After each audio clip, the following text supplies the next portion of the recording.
Well, that's good to know. Thank you very much. Let's see. I guess I can get over these guys. So, Okay. howdy, Pinball Expo. I'm Andy Cavatorta, and I'm really just here to tell you a story. The story's kind of bananas because you see the machine I'm talking about. So I'm leaning into that. And I hope that the homebrewers here see some of their own adventures in this. And I don't know. Should I guess I'll wait until these guys go.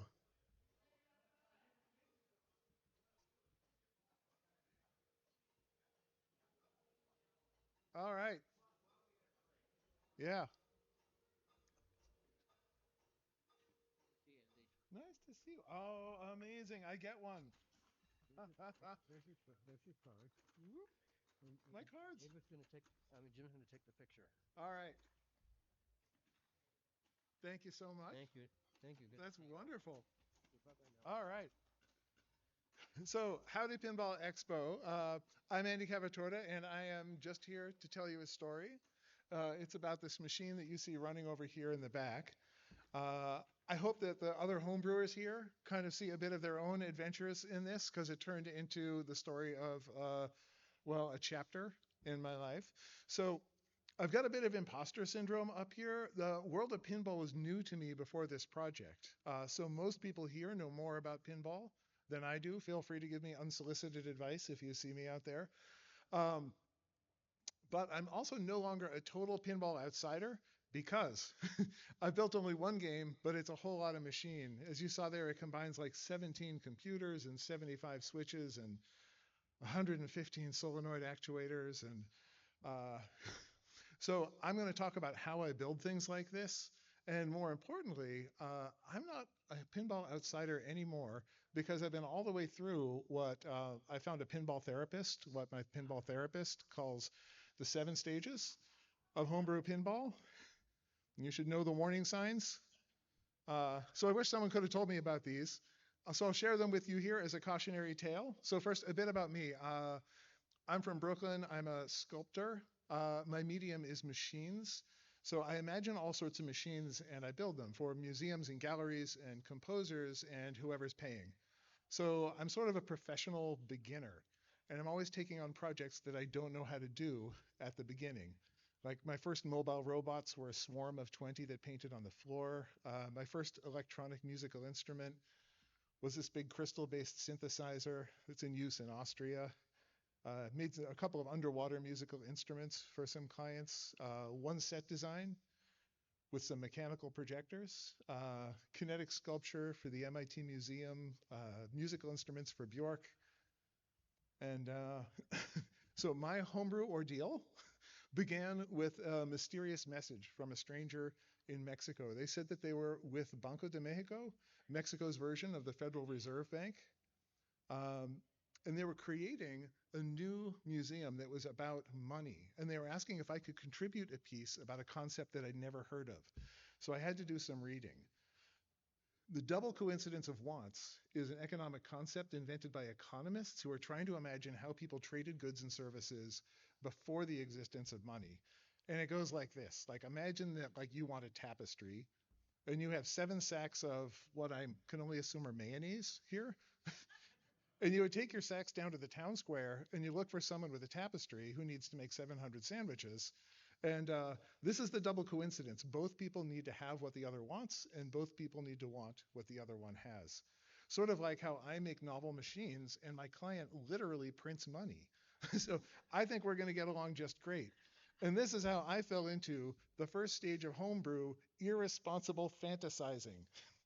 So I could have made a touchscreen interactive about the double coincidence of wants, but I think it's so much better to make it a game and have people get inside of this whole process. Now, museums are filling up with big screens, with immersive projections, and with other types of big TV. So I was thinking that something like profoundly physical would make a really nice counterpoint for this. And all the possibilities kept coming up pinball for reasons that I think are obvious to everyone here.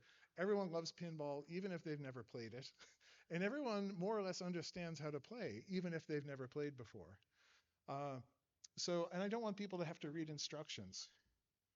So I was imagining several playfields surrounding some kind of ball exchanging mechanism that would represent the trade. And I know this sounds complicated for a pinball game, and it is, but if you build your pinball game and you put it in an arcade, that's like great entertainment. But if you take it and put it in an art museum, then it's technically art, and people will maybe have a little more patience and a little more attention span. So the core concept of this game is this village. It's this little economy, and the players are different professions. Each player needs what the other ones produce, like food, shoes, carpentry. You see, we've got the carpenter, transport person, a medic, a cobbler, a farmer. Uh, I asked Midjourney to make up some really quick illustrations. When I told Midjourney that these people lived in Mexico, it put sombreros on everybody. So that needs a little work. So, for instance, if you're playing the farmer playfield, you must grow crops by scoring points, but playing slowly consumes the things that you need, like shoes, medicine, transport, carpentry. When you run low on these things, your game gets harder, and you need to trade with other people to replenish that supply. So the other player may or may not need something from you at that time. And I think this produces all sorts of open-ended social dynamics between the players. So to me, that's the fun part, that you don't really know how people are going to behave when one person is trying to make somebody else hurry up or agree with them. Uh, this is my sketch of how production and consumption work in the village. Again, this was technically about using pinball to explain a concept, but I wanted to work really well as a game. So since I'm fantasizing, I just decided to do what I imagine Wes Anderson does and just put everything that I like in like the current project and just stick it in there. So at that time, that would have been like the sexy optimism of boomer sci-fi and the frenetic energy of Chris Burden's piece Metropolis 2. I was really liking this.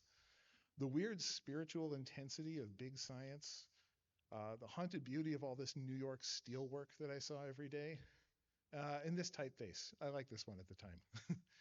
So the clients and architects were very protective of this new museum's aesthetic.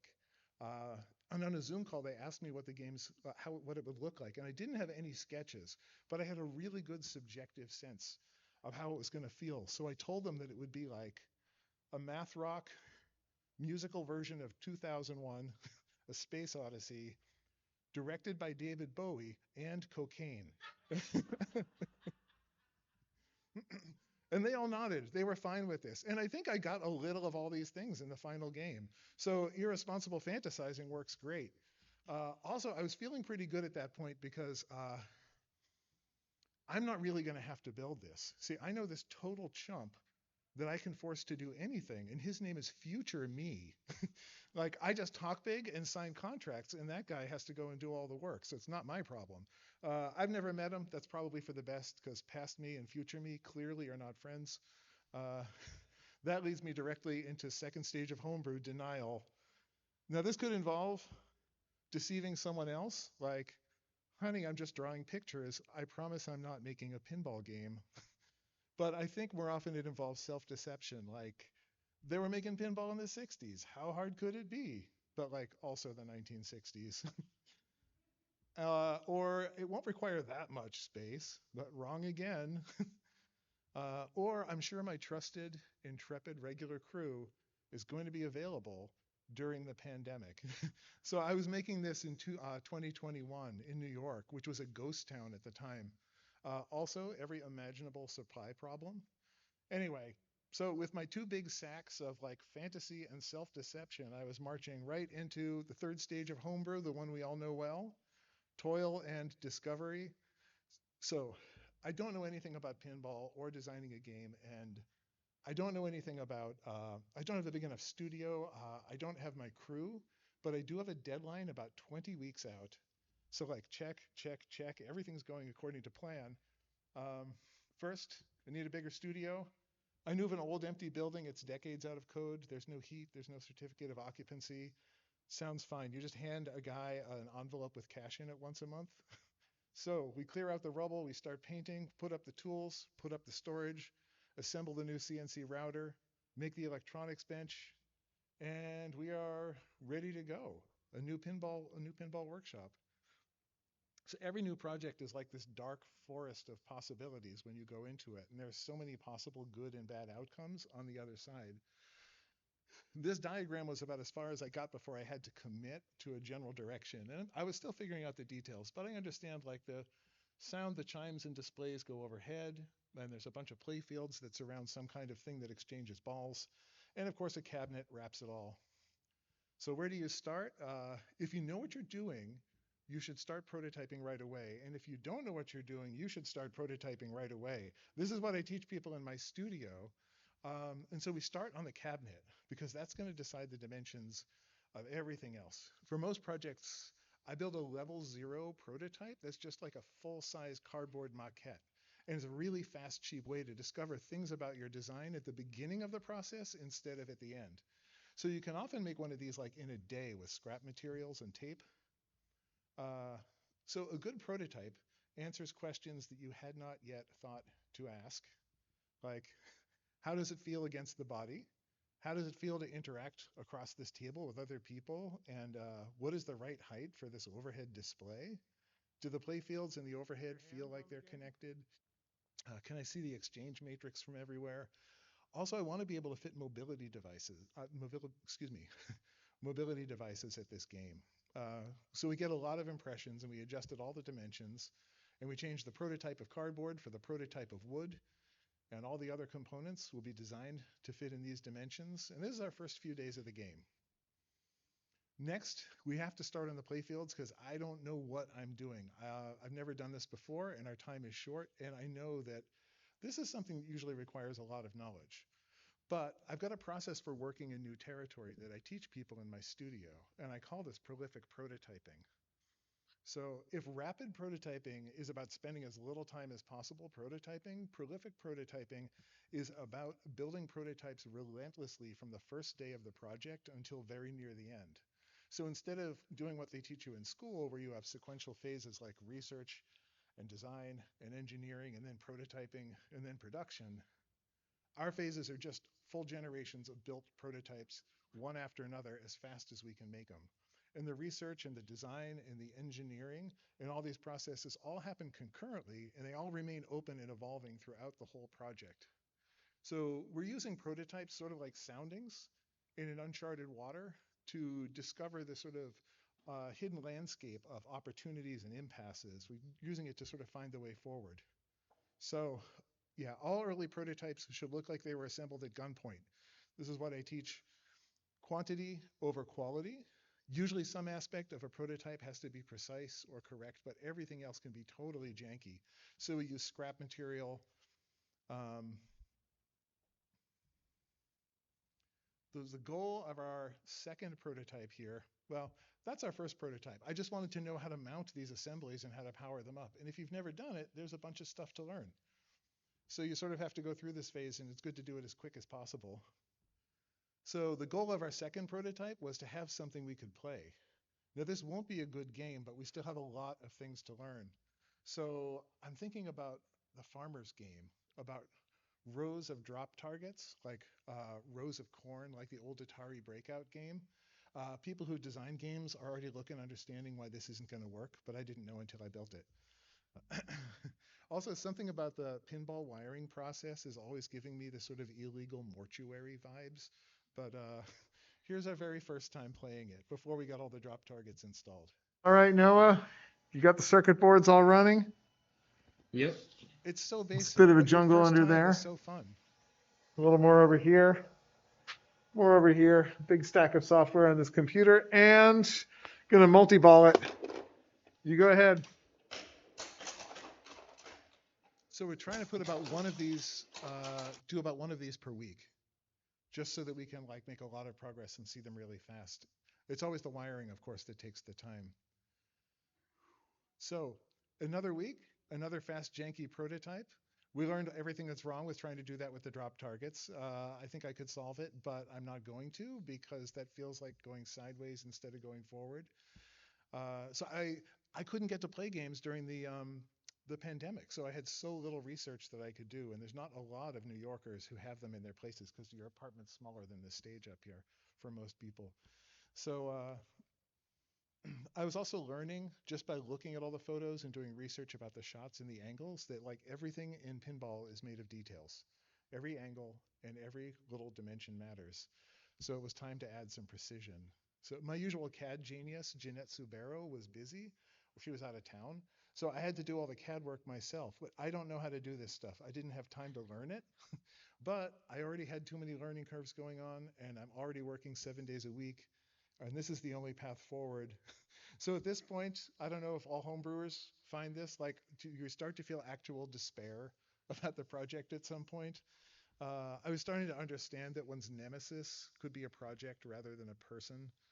And in my bleary sort of half sleep at night, I was starting to half dream about Captain Ahab going to his watery grave, pulled down, lashed to the side of a great white pinball machine. Uh, so Prototype 3 had some Sea Witch vibes, incidentally.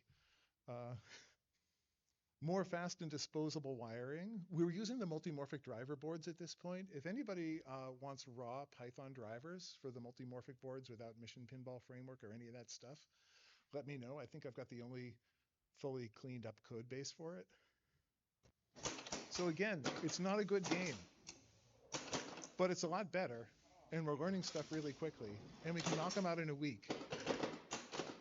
So the point isn't the game, it's about us learning what we're doing. So the bad news at this point is that we're running out of time. We've got time for one more iteration before committing to a final design. I'm certain that I haven't learned enough yet. Good clockwise orbit. Oh, there you go. Nice. On request. And the angles are wrong, but a lot of this is, there we go. I believe that if we had time for 10 or 15 generations of playfields, I could have designed one that was full of delights and special shots and great flow. But that's at least 3 or 4 months away, and we don't have that much time. So the playfield is super basic, but its basic parts are working right, and the angles are all right, and we have a bunch of other things that are happening in this game, so that's going to have to be just enough. Because I need to commit to the final production, here's where we make terrible mistake number 1. We've got a lot of buttons. I place all 5 buttons on the top, including the flipper buttons. That feels all kinds of wrong for pinball, and I will have to atone for my pinball sins someday. But here's a CAD model of the new playfield with so many fasteners and wires for holes. Now we're going out of the super fast and janky mode. Now we have to start making precision things. As I get better at Autodesk Fusion, I find myself swearing at it even more. So for aesthetic reasons, I wanted a solid aluminum playfield. I wanted this big honker of like 7mm aluminum slab. So terrible mistake number 2, solid aluminum playfield. What on earth was I thinking? Can you imagine how many short circuits a conductive playfield is going to give you? So above the aluminum is a layer of clear polycarbonate, and the materials do look pretty good together. So that part's not a mistake. So the next system that I don't know how to create is this thing. It's the exchange matrix. This is what sits between all of the playfields and simulates the trade within the village. So this is where each playfield keeps its stock of resources from the other villagers, and this is where the resources get passed between the players in the form of balls. So what does this look like as a machine?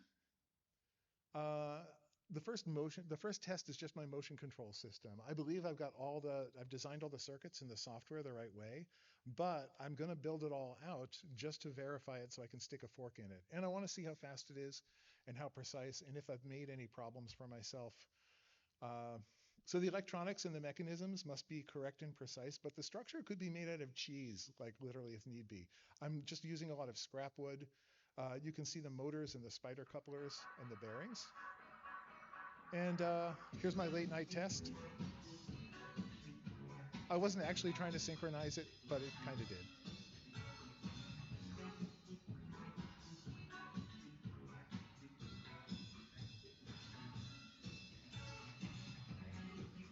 And here on the back, you can see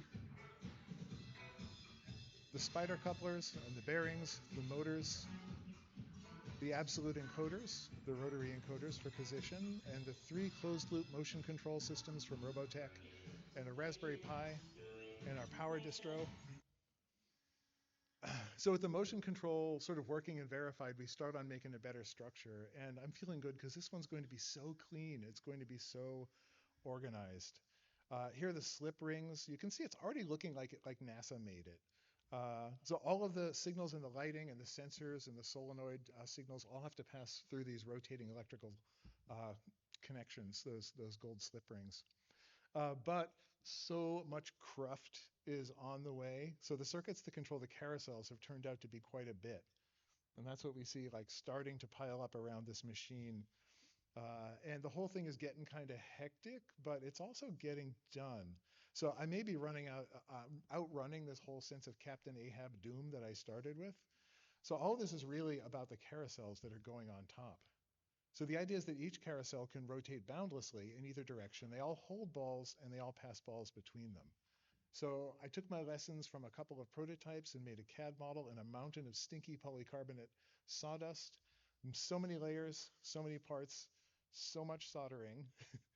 And there's 24 channels of lighting inside each one of these.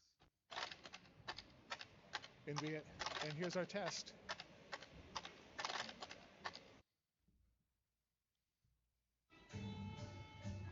And here they are passing balls. Those long sensors with the blue ends are the inductive sensors. They're used to detect whether a ball is in a pocket. Really, because you need to check everything. And so we go into final production with all the parts of the exchange matrix, except we do need to move the balls somehow between the playfields and the matrix. And I tried a whole lot of different things that didn't work. I tried this solution from Croquet. And at first, this one didn't work. We kept adding more power. It was so frustrating to look at this even now. Look, Noah's frustrated. Noah's never frustrated. But luckily, like basic physics to the rescue, it turns out that whatever strikes the bottom of this stack of balls has to bounce back, much like a piano hammer, so it doesn't clamp it. This transfers more energy in a much shorter time, and it can send this mechanical stress wave up through all the balls, up to the top ball, which is going to pop, no matter how many are in the stack. Also, it needed enough capacitors to stun an ox. So, oh, it's so satisfying to see things work.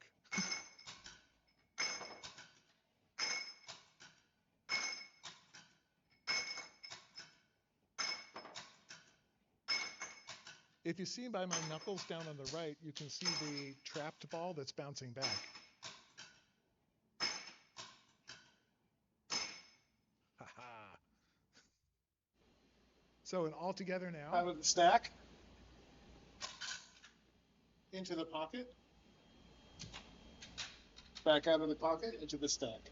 So things are looking pretty good in this phase, and we're definitely outrunning the doom. It's too bad that we're about to enter the fourth stage of homebrew, government interference, and fears of communism. Again, I wish somebody had told me about this because it's really hard to be prepared. So I'll post this list online so people know what they're in for. Somewhere along this process, we had a final meeting with the governor of the Central Bank of Mexico. And I was told we had only one shot at this meeting, and this was where we were going to get approval. So people were nervous about it. And minutes before the meeting, I was told that there was some concern that my game had communist undertones, and we couldn't present it to the governor. So they insisted that the central story in the game with the villagers and the trade and everything had to be removed, and I was just going to have to explain the game to him without talking about that part.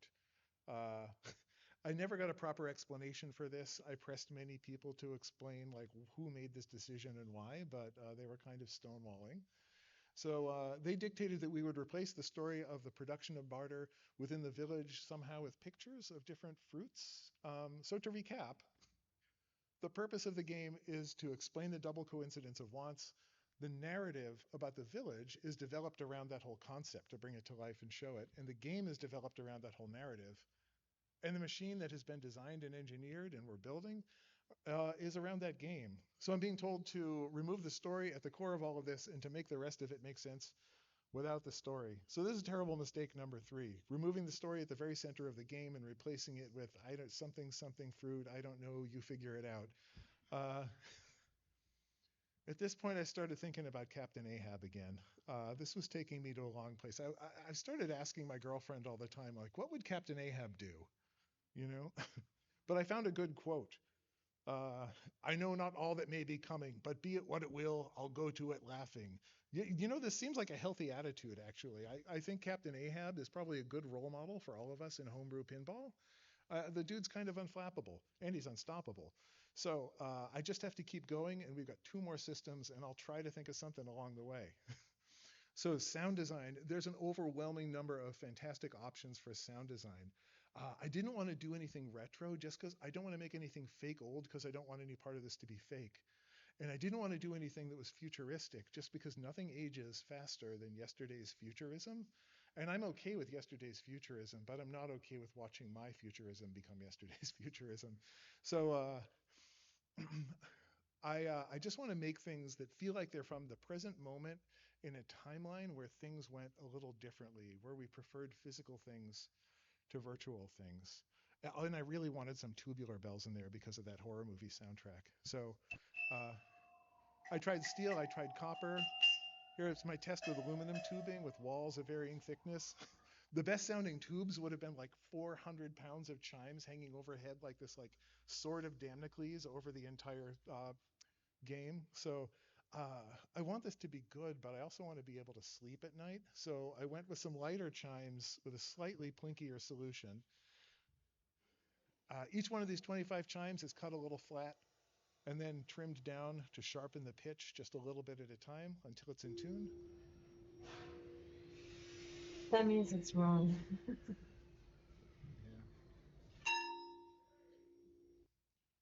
So, but these began to stack up nicely. You see them all tuned here in the big pile with a C and an F, and there's a G in there. It's better, Fire. And we prototyped a variety of ways to strike them. This was the best technique we had when we ran out of time. We had to put a pin through them at about the 1/4 mark where it has a little node in its harmonic vibration. So drawing this whole assembly was a bit of work, and making the physical thing was a ton of work. In the CAD model, these mechanisms didn't fit. So we made paper cutouts and finessed their positions sort of one at a time in an uneven way until we found a solution. So much cutting, so much shaping of parts. When I work on a project, I imagine that the technically challenging parts will be like most of the work, but they're usually less than 5% of the work. Most of it is this kind of thing. Like a large project is just like crossing some desert of like dull and unrewarding tasks. And that's the real hard part of large projects, not like the technical difficulty. So my first test was this Soviet sounding dirge in 5/4 time.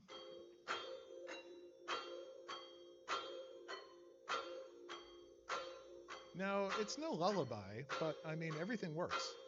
Uh, and next, finally, we're onto the displays. I'd originally planned to have these 5 video screens in the overhead unit to show the score and some other info about the status, but my graphic designs were so bad, take my word on it.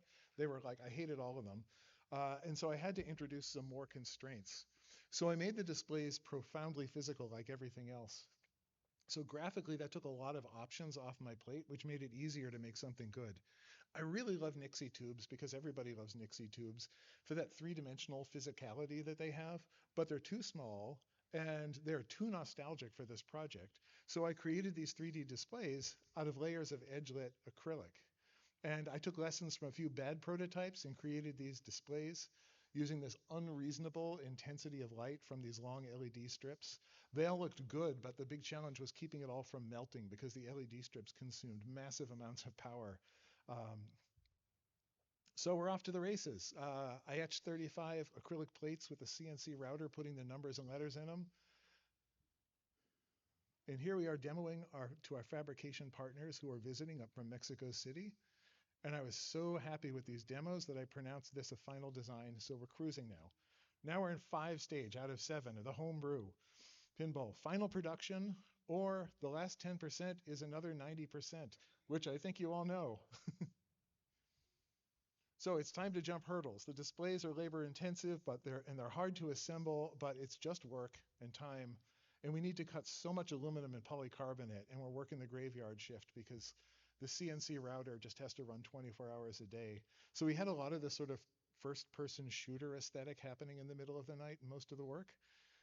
We had a mountain of assemblies that are ready to go into 5 playfields. The tubes are coming along. Some 3 a.m. help from this special lady is always positive and welcome.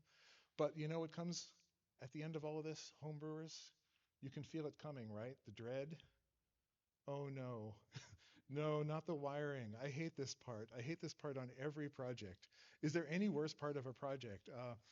But as we were preparing to wire all these systems, I got another message from Mexico.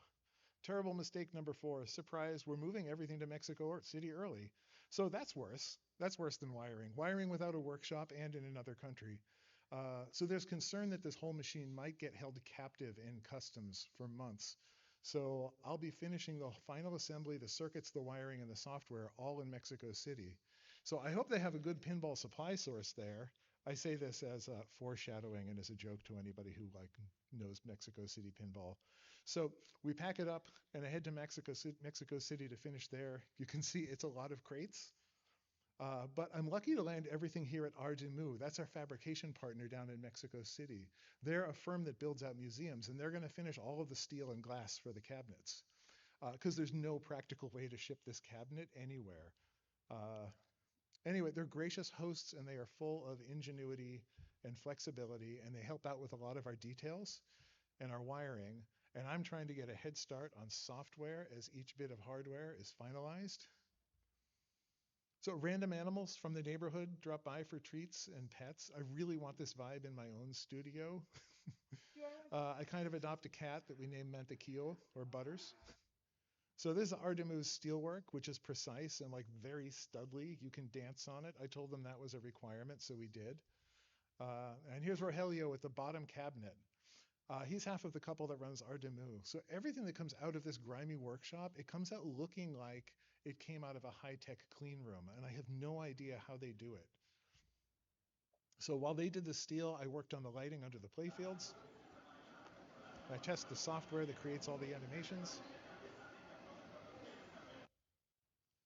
And we work to wire up one playfield with a sort of ferrule wiring. We'll verify all the circuits and we'll make them very civilized. The displays and chimes came together with that spiritual intensity of big science that I was hoping for. I felt like we should be praying to this thing.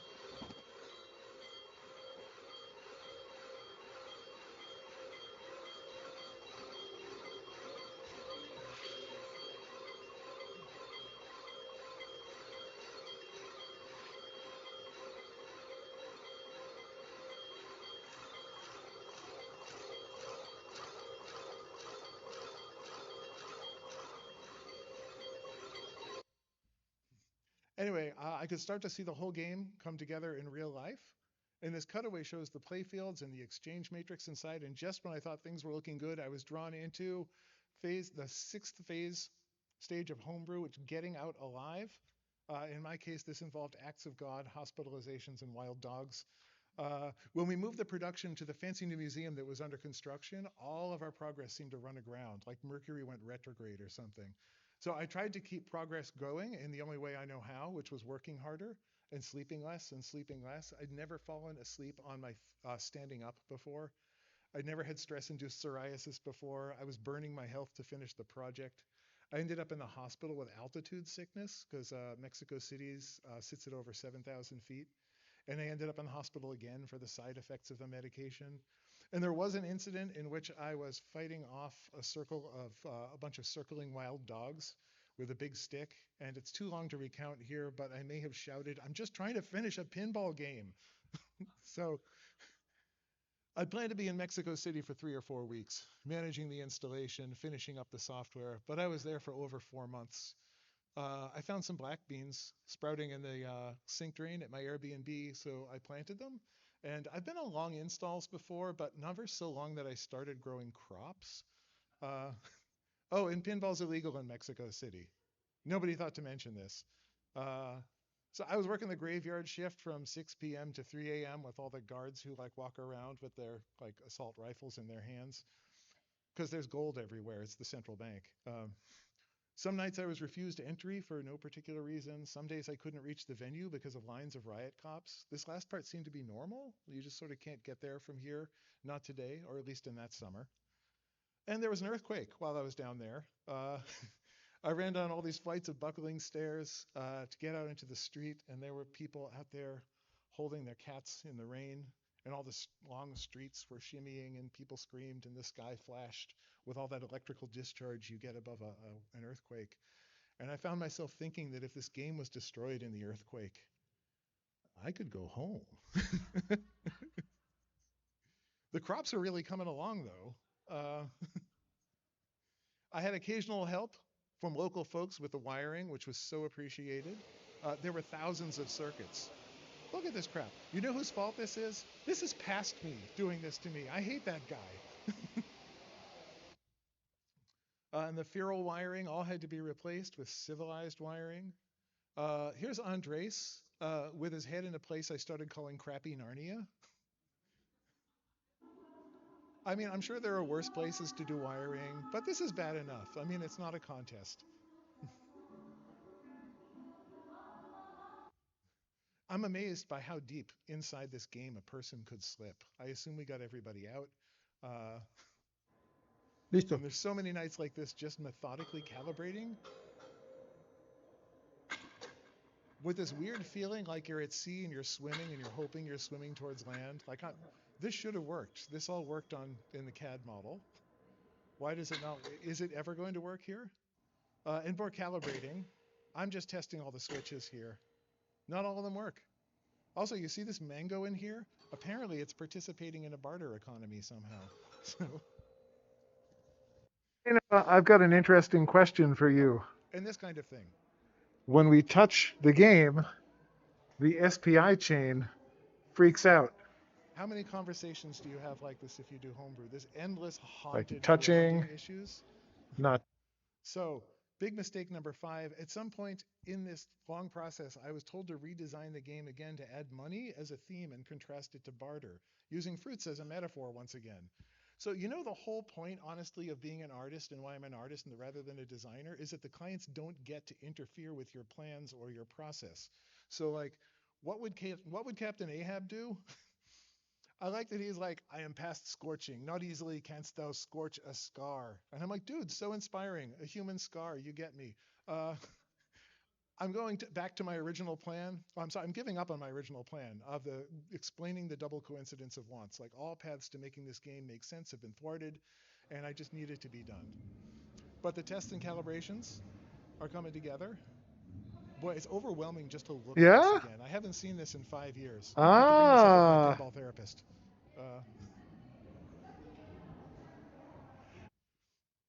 By day, I would work on this mountain of software, and by night I would test. So here's the diagnostic interface. It's inspired by the interfaces in 2001: A Space Odyssey. And over the months, it all slowly came together. This is the inventory routine that runs at startup. The system needs to locate and count all of the balls because, like, you just can't take anything for granted in physical systems. Oh, I forget now. I'll tell you, I'll have to recalculate it. I can't do it while I'm talking. It's 5 years ago. A lot. You know, maybe we're going to be all right. Maybe everything's going to turn out just fine. I did make terrible mistake number 6, though, which is having no good video of the gameplay.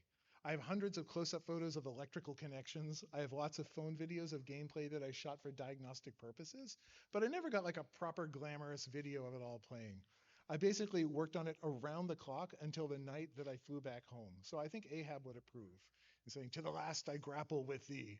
But here's a cut of the informal phone videos that I got. This is the attraction mode. It's in a quiet museum, so the attraction mode doesn't need to be particularly frenetic.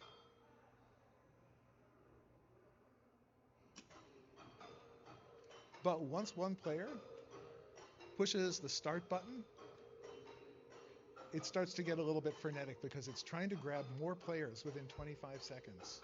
Because you can play this game with one person, but it's much better to play with other people.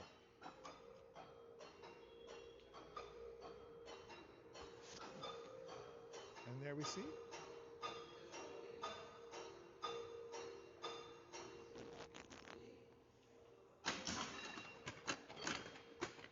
So again, the playfields turned out pretty basic, but they work all right for what they have to do.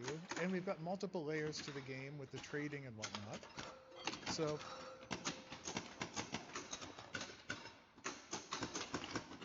And then here you see a little bit of the exchange matrix and the balls going in and out between the games and getting past. And it brings me sort of to the 7th stage of homebrew, acceptance. So this project was my nemesis. The vision got twisted and negated. It stole my time, it stole my money, it stole my health, but it's delightful to see people play it. And even if everything didn't work out as planned, I'm really grateful that I got the opportunity. I'm proud of my work. I created the concept and the game design. I did the CAD work for the first time and did all the mechanisms. I designed most of the circuits. I did most of the wiring. I wrote all the software. Any of the fabrication and assembly that I didn't do, I directed. And I got pretty good at speaking Spanish as long as we were talking about electrical problems in the present tense. And I got out with my life. How many homebrewers can say that? And I also got so many new ideas, which brings us back to the beginning. Irresponsible fantasizing. So I'm so glad that my homebrew ordeal is over, and I want to do it again. And I'm drawing up games already about Adderall, the endoplasmic reticulum, Sun Ra and his orchestra, who really needs a game. Also a 2-player game about the papal schism of 1378 when there were 2 popes. It's called Pope Fight. And I know how to make a multi-way game work now, even though I didn't nail it on the first time. So I think there are opportunities for multi-way games in casinos and resorts and maybe very stable cruise ships. So if anyone wants to chat about future scheming or technical questions or unsolicited advice, feel free to say howdy. You can find more about what I do here. And thanks, everybody. I think we have just, 30 seconds for one question? Yeah. We got a couple questions. Go ahead. Raise your hand if you got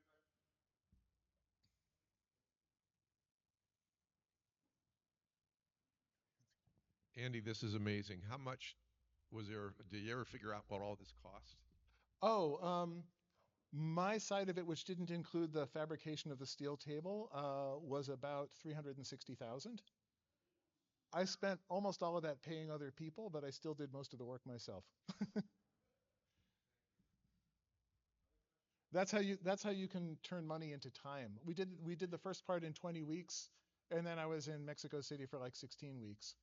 So it's a whole lot of game for somebody who's never done one before in that time. But money will do that. Speeds everything up. Andy, it's me. Thank you so much for coming this year. Guys, Andy almost came last year, but didn't quite make it. But this is such a marvelous undertaking he did. What I want to ask you, were you familiar or aware of the pinball community, the homebrew community, either before or during the building of this? Oh, during, absolutely. I got so much information just talking with people in various forums. I got a lot of grumpy feedback on the multimorphic communities and a lot through Reddit, etc. But I was feeling really sad because what I wanted to do was get on my bike in Brooklyn and go to a lot of these places that were like epicenters of pinball community all over, but everything was locked down at the time. So yeah, this is where I sort of got introduced to all this stuff. I'll make it quick. You said pinball was illegal in Mexico City. How did your game make the cut? Oh, because the government wanted it. Well, no coin slot, but also all pinball games, coin slot or not. This is what I read. Were illegal in Mexico City. They called their term for it in Spanish was coin-eating machines, and all of them were illegal. Oh, I have no idea. I read about it like when I got down there, and I was looking for a pinball. I was looking for a pinball supply house. Dave, you gave me a microphone. That's always a mistake. Anyways, I had to crack a joke first. So yeah, when I was a kid, I went to Mexico City in high school, and I can remember playing Revolution X, the Aerosmith-themed arcade game, which I do own a Revolution Amazing. X, and I can remember playing that. But I guess maybe in 30 years ago, it was maybe legal. I don't remember.